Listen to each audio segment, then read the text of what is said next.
বন্যার সবশেষ অবস্থা জানতে লক্ষ্মীপুর সদরে আছেন রিপোর্টার আতাল কাউসার, কুমিল্লার লালমাই উপজেলায় আছেন ইশতিয়াক আহমেদ এবং নোয়াখালীর সোনাইমুড়িতে আছেন সাইফুল্লাহ কামরুল। আমরা সরাসরি যাব কাউসারের কাছে।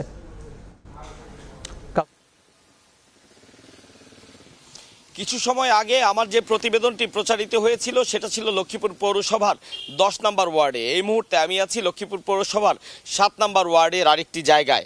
আমার পেছনে যে জায়গাটি দেখতে পাচ্ছেন এটি একটি খাল, কিন্তু এটি দেখে বোঝার কোনো উপায় নেই যে এটি কোনো এক সময় খাল ছিল। মানুষজন এখানে ময়লা ফেলে এবং এখানে পাকা স্থায়ী ইমারত নির্মাণ করে এই খালের পানি প্রবাহের পথ পুরোপুরি বন্ধ করে দিয়েছে। এমনভাবে বন্ধ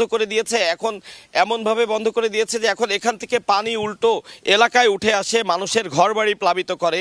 মানুষের ঘরবাড়ি প্লাবিত হওয়া পানি খালে নেমে কোনো দিকে যাওয়ার কোনো সুযোগই নেই। এবং এই যে অবস্থাটি আমি দেখিয়েছি এর কারণেই মূলত এবার বন্যায় লক্ষ্মীপুরের মানুষের দুর্ভোগ বেশি হয়েছে এমনটি জানিয়েছেন এলাকাবাসী। মানুষ বলছেন খালের পানি, নদীর পানি যখন উপচে মানুষের ঘরে ঢুকেছে তাতেই কিন্তু পানি বৃদ্ধি বেশি পেয়েছে এবং পরবর্তীতে অতিবৃষ্টির কারণে সেই পানির পরিমাণ আরও বেড়েছে। এবং অনেক জায়গাতে যেখানে বন্যার পানি নেমে যাচ্ছে কিন্তু সেখানে লক্ষ্মীপুরে বন্যার পানি নামার যে প্রক্রিয়া সেটি কিন্তু অত্যন্ত ধীরগতির। কারণ এই যে পানি প্রবাহের যে খালগুলো রয়েছে বা নদীগুলো রয়েছে, অনেকগুলো খাল আছে বা নদী আছে, এলাকার মানুষ বলছেন যে স্বাধীনতার পর থেকে এখন পর্যন্ত একবারের জন্য এই খালগুলো আর খনন করা হয়নি। নকশায় এলাকায় প্রচুর জায়গায় খালের জায়গা রয়েছে যে এখানে একটি খাল আছে, কিন্তু বাস্তবে গিয়ে কিন্তু সে জায়গায় খালের আর কোনো অস্তিত্ব নেই। বিগত সময়গুলোতে প্রভাবশালীরা এভাবেই খালগুলো দখল করে, সরকারি খাস জমি দখল করে নদীতে এবং খালে তারা তাদের স্থায়ী ইমারত নির্মাণ করেছেন, যার প্রেক্ষিতে এই খালগুলো মৃত হয়ে গিয়েছে এবং একই কারণে কিন্তু দুর্ভোগ অনেক বেড়েছে এলাকার মানুষের। তো তারা এই যে খালগুলো দেখাচ্ছি প্রত্যেকেই বলছেন যে এই খালগুলো যেভাবেই হোক পরিষ্কার করতে হবে, খনন করে এই খালে পানির প্রবাহ ঠিক রাখতে হবে, যাতে ভবিষ্যতে অতিবৃষ্টি বা এ ধরনের কোনো বন্যার ঘটনাও যদি ঘটে মানুষ যেন নিরাপত্তা পান, মানুষ যেন এবারের মতন আর দুর্ভোগে না পড়েন। কারণ মানুষ বলছেন যে এবার তারা ফসলি জমি হারিয়ে, মাছের ঘেরের মাছ হারিয়ে, খামারের মুরগি হারিয়ে যেভাবে পথে বসেছেন, যদি আরও একটি ধাক্কা সামনে আসে তাহলে কিন্তু এই ধাক্কা কাটার আর কোনো সুযোগ নেই। তো এই যে বিষয়টি বলছিলাম এটা লক্ষ্মীপুরের বন্যার চিত্র। আমাদের আরেক সহকর্মী আছেন কুমিল্লার লালমাইতে, সেখানেও কিন্তু বন্যার পানি কমে যাওয়ার পরে সেখানকার দুর্গতির চিত্র ফুটে উঠছে অনেকভাবে। সেখানে আছেন সহকর্মী ইশতিয়াক আহমেদ, সরাসরি চলে যেতে চাই তার কাছে।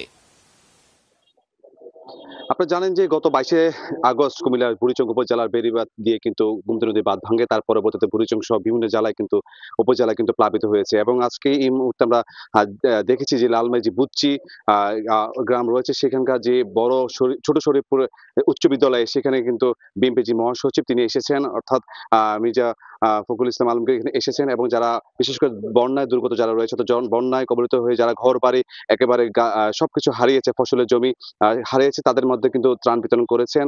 এবং সেখানে কিন্তু আমরা দেখেছি প্রায় 1000-এর মতন পরিবারকে তিনি ত্রাণ বিতরণ করেছেন। এবং এই সময় তিনি কিন্তু ছোট্ট একটা বক্তব্য তিনি রাখেন এবং তিনি কিন্তু বলেন যে বিশেষ করে যারা এই মুহূর্তে বিশেষ করে লুটতারাজ এবং চাঁদাবাজি করছে এবং তারা বিএনপির নাম ভাঙিয়ে তারা এইসব কাজ করছে, তাদেরকে আটক করে পুলিশের হাতে তুলে দেওয়ার জন্য তিনি বলেন। এবং বিশেষ করে তারা কিন্তু বিএনপির সাথে কোনো সম্পর্ক তাদের নাই বলে তিনি আমাদেরকে তিনি বক্তব্যে তিনি বলেন। তার পরবর্তীতে তিনি কিন্তু বলেছেন, আমরা জানতে পেরেছি যে বিশেষ করে যে ছাত্র জনতার যে গণ অভ্যুত্থানের মাধ্যমে যে বিজয় এসেছে সেই বিজয়কে নস্যাৎ করার জন্য কিছু কিছু মানুষ চেষ্টা করছেন, সেক্ষেত্রে তাদেরকে সজাগ থাকার জন্য তিনি আহ্বান জানিয়েছেন।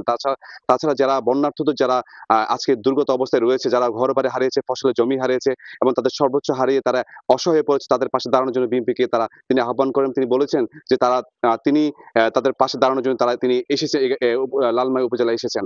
অর্থাৎ লালমাই যারা বন্যা দুর্গত রয়েছেন তাদেরকে কিন্তু ডেকে এনে, যারা সবকিছু হারিয়ে নিঃস্ব হয়ে গেছেন তাদেরকে ডেকে এনে এই যে ছোট শরীফপুর যে উচ্চ বিদ্যালয়, সেই উচ্চ বিদ্যালয়ের মাঠে এনে তাদেরকে তিনি ত্রাণ বিতরণ করেছেন। এই সময় আমরা দেখেছি তার সাথে আরো কেন্দ্রীয় নেতৃবৃন্দরা উপস্থিত হয়েছেন এবং তারা কিন্তু বলছেন যে বিশেষ করে যে বন্যা দুর্গত যারা রয়েছে তাদের পাশে তারা বিএনপি সবসময় থাকবেন। তো এই ছিল আমার কাছে সর্বশেষ কুমিল্লা বন্যার পরিস্থিতি নিয়ে। এবং এই মুহূর্তে আমরা সরাসরি যাব নোয়াখালী, সেখানে আমাদের সহকর্মী সাইফুল্লাহ কামরুল রয়েছেন।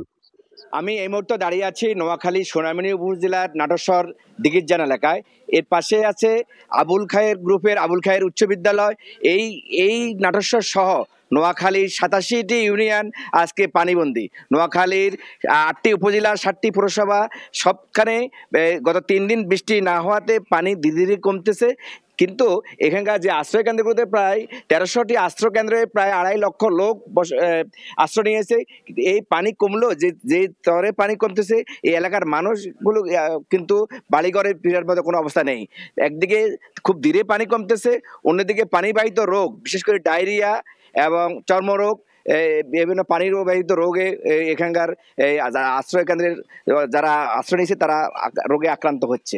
নোয়াখালীর এর আগে আমরা সেনবাগ ছিলাম, সেনবাগের শিলাদ্বীপ, সাতারবাইয়া এবং বিরাহিমপুর প্রতিটি এলাকা পানির স্তরে আছে।